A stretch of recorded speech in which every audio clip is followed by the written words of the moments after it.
નમસ્કાર સમાચારો સાથે હું છું જયેશ। મહત્વપૂર્ણ સમાચાર અત્યારે સાયબર અટેકને લઈને આવી રહ્યા છે। સાયબરને લઈને અત્યારે જે ફ્રોડ ચાલી રહ્યા છે તેમાં મહત્વપૂર્ણ ઘટસ્ફોટ થઈ રહ્યો છે। સુરતમાં માનવ તસ્કરીના કેસ તેમાં સૌથી વધુ મોટો પડકાર બન્યો છે। આ માનવ તસ્કરીના કેસમાં સાયબર સેલે 3 લોકોની ધરપકડ કરીને ત્યારબાદ કેટલાક મહત્વપૂર્ણ ખુલાસા સામે આવી રહ્યા છે। જ્યાં સુરતમાં આંતરરાષ્ટ્રીય સાયબર સ્લેવરીનો મામલો સામે આવ્યો કે જ્યાં માસ્ટરમાઇન્ડ નીરવ ચૌધરીને લઈને મોટો ઘટસ્ફોટ થઈ રહ્યો છે।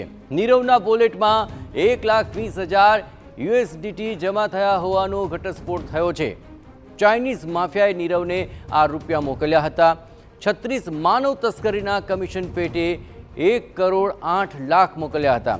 ચાઇનીઝ માફિયા નીરવ સાથે વિડીયો કોલથી સંપર્ક કરતા હતા અને સેન્ટ્રલ આઈબી દ્વારા પણ 3 આરોપીની મેરેથોન પૂછપરછ કરવામાં આવી। ભારતના યુવકોને વિદેશમાં નોકરી અપાવવાના બહાને ટાર્ગેટ કરવામાં આવી રહ્યા છે। નોકરીના બહાને બંધક બનાવી તેમની પાસે સાયબર ક્રાઇમ કરાવવામાં આવી રહ્યું હતું। વધુ વિગતે વાત કરવા માટે જોડાઈ રહ્યા છે સુરતથી સંવાદદાતા બલદેવ સુથાર। બલદેવ, આ માનવ તસ્કરીનો સમગ્ર મામલો છે, પણ આ મામલો કઈ રીતે સામે આવ્યો અને હજુ પણ કેટલા મોટા માથા તેમાં સંડોવાયેલા હોઈ શકે છે?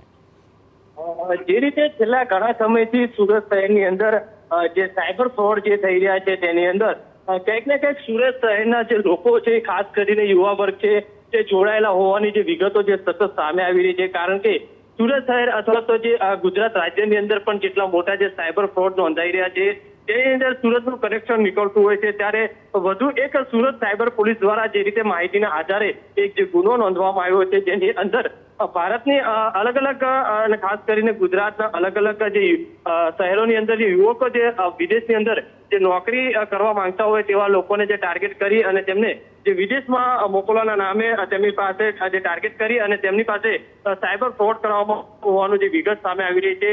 જે રીતે સાયબર પોલીસ દ્વારા સ્લેવરી જે મામલાની અંદર જે હાલમાં જે પોલીસ દ્વારા જે તપાસ કરવામાં આવી છે, માસ્ટર માઇન્ડ જે નીરવ ચૌધરી નામનો જે વ્યક્તિ છે તેના વોલેટની અંદરથી 1,20,00,000 USDT પણ જમા થયા હોવાનો જે ઘટસ્ફોટ છે તે થઈ રહ્યો છે। અને સૌથી મહત્વની વસ્તુ એ છે કે આ જે નીરવ ચૌધરી છે તે ચાઇનીઝ માફિયાઓ સાથે સીધો સંપર્કમાં હતો અને સતત વિડીયો કોલ મારફતે તેમના સંપર્કમાં રહેતો હતો અને જે લોકોની જરૂર પડતી હોય તેવા લોકોને અહીંથી મોકલી અને તેમની પાસે ચાઇનીઝ જે કહી શકાય એટલે કે સાયબર ફ્રોડ જે કરવામાં આવતું હોવાનું જે સામે આવી રહ્યું છે। એટલે હાલમાં તો સેન્ટ્રલ આઈબી અને સ્ટેટ આઈબી દ્વારા આ બાબતે પણ ઊંડાણપૂર્વક આ જે 3 આરોપીઓ જે ઝડપાયા છે હાલમાં તેમની પૂછપરછ કરવામાં આવી રહી છે। તે કોના સંપર્કમાં હતા, કઈ આખી ચેન કઈ રીતે લોકોને ગોતવામાં આવતા હતા, કઈ રીતે મોકલવામાં આવતા હતા, આ તમામ અલગ અલગ જે પાસાઓના આધારે પોલીસ દ્વારા તપાસ કરવામાં આવી રહી છે।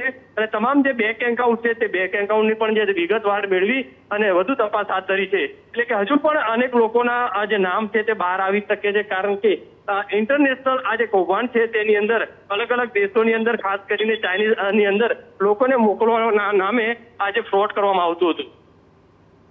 આભાર બલદેવ। તમામ ગતિવિધિઓ પર આપ નજર રાખતા રહેજો। તો વિદેશમાં નોકરી અપાવીશું તેમ કહીને આ માનવ તસ્કરીને અંજામ અપાતો હતો અને ત્યારબાદ તેમની પાસેથી સાયબર ક્રાઇમ કરવામાં આવતું હતું, જે આખા મામલાનો ઘટસ્ફોટ થયો છે।